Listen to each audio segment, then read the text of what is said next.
you look around and you see so many people break under the strain, under the downward pressure of whatever this is that we're going through. And you look with disdain and sadness as you see people you know become quislings, you see them revealed as cowards, you see them going along with a new thing, which is clearly a poisonous thing, a silly thing, saying things they don't believe because they want to keep their jobs. If there's a single person in this room who hasn't seen that through George Floyd and COVID and the Ukraine war, raise your hand. Oh, nobody? Right. You all know what I'm talking about. And you're so disappointed in people. You are, and you realize that the herd instinct is maybe the strongest instinct. I mean, it may be stronger than the hunger and sex instincts, actually. The instinct, which again is inherent to be like everybody else and not to be cast out of the group, not to be shunned, that's a very strong impulse in all of us from birth. And it takes over, unfortunately, in moments like this, and it's harnessed, in fact, by bad people in moments like this to produce uniformity. And you see people going along with this, and you lose respect for them. And that certainly happened to me at scale over the past 3 years. I'm not mad at people, I'm just sad. I'm disappointed. How could you go along with this? You know it's not true, but you're saying it anyway? Really? You're putting your pronouns in your email? You're ridiculous. But no one else thinks it's ridiculous. Oh no, it's the pronouns in the email. What does that even mean? What does it even mean? You're saying things you can't define. LBGTQIA+?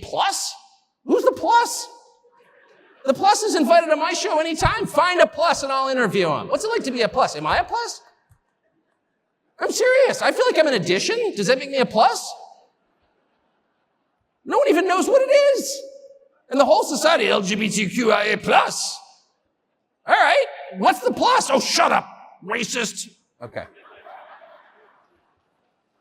So you reach that place and you feel, and this is one of the reasons, Father Scalia, I was actually overcome a little bit with emotion as you prayed, because I realized that I was so upset by the behavior of some people I love, frankly, in a country I revere and always have, that I wasn't praying for the country. That's on me, and we all should be. But back to my point. So you see the sadness happening. But there is, as there always is, this is a fact of nature and theology and of observable reality, there is a countervailing force at work always. There's a counterbalance to the badness. It's called goodness.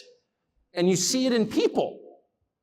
So for every 10 people who are putting he and him in their electronic JP Morgan email signatures, there's one person who's like, no, I'm not doing that. Sorry, I don't want to fight, but I'm not doing that. It's a betrayal of what I think is true. It's a betrayal of my conscience, of my faith,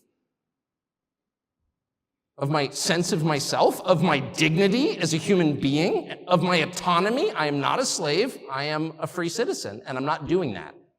And there's nothing you can do to me to make me do it. And I hope it won't come to that. But if it does come to that, here I am. Here I am.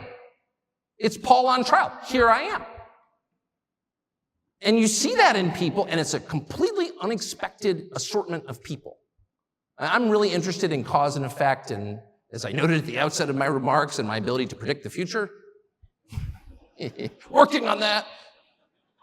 But because I'm sort of paid to predict things, I try and think a lot about, what connects certain outcomes that I should have seen before they occurred. And in this case, there is no thread that I can find that connects all of the people who've popped up in my life to be that lone brave person in the crowd who says, no, thank you. You could not have known who these people are. They don't fit a common profile. Some are people like me. Some of them don't look like me at all.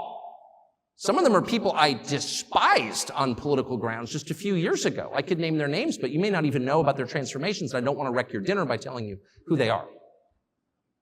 But there's in one case someone who I made fun of on television, and certainly in my private life in vulgar ways, who was really the embodiment of everything I found repulsive, who in the middle of COVID decided, no, I'm not going along with this. And once you say one true thing and stick with it, all kinds of other true things occur to you.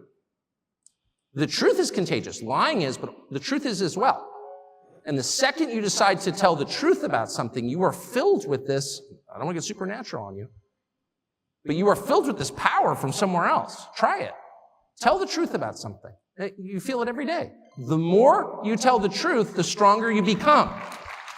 That's completely real. It's measurable in the way that you feel. And of course, the opposite is also true. The more you lie, the weaker and more terrified you become. We all know that feeling. You lie about something and all of a sudden you're a prisoner of that lie. You are diminished by it. You are weak and afraid. Drug and alcohol use is the same way. It makes you weak and afraid. But you look around and you see these people, and some of them really have paid a heavy price for telling the truth. And they are cast out of their groups, whatever those groups are, but they do it anyway. And I look on at those people with the deepest possible admiration. I am paid to do that. I face no penalty. Someone came up to me, you're so brave. Really? I'm a talk show host. It's like I can have any opinion I want. That's my job. That's why they pay me. It's not brave to tell the truth on a cable news show. And if you're not doing that, you're really an idiot. You're really craven. You're lying on television. Why would you do that? You're literally making a living to say what you think, and you can't even do that? Please. But how about if you're a senior vice president at Citibank? I'm serious. At Citibank.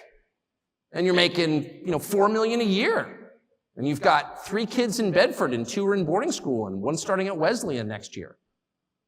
And you need this job, honestly. And your whole sector is kind of collapsing and you know that.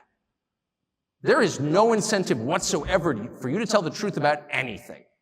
You just go into the little re-education meetings and you're like, yeah, diversity is our strength. That's exactly right. We need equity in the capital markets. Okay. All right. So if you're the one guy who refuses to say that, you are a hero, in my opinion. And I know some of them. In fact, my job is to interview them.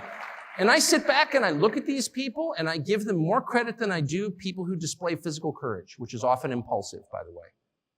And I'm not denigrating physical courage, which I deeply admire, but you interview people who do amazing things, who rush into the proverbial burning building. And every man is kind of trained from birth to fantasize about what he would do when the building catches fire and you hear a baby crying, and so you run inside.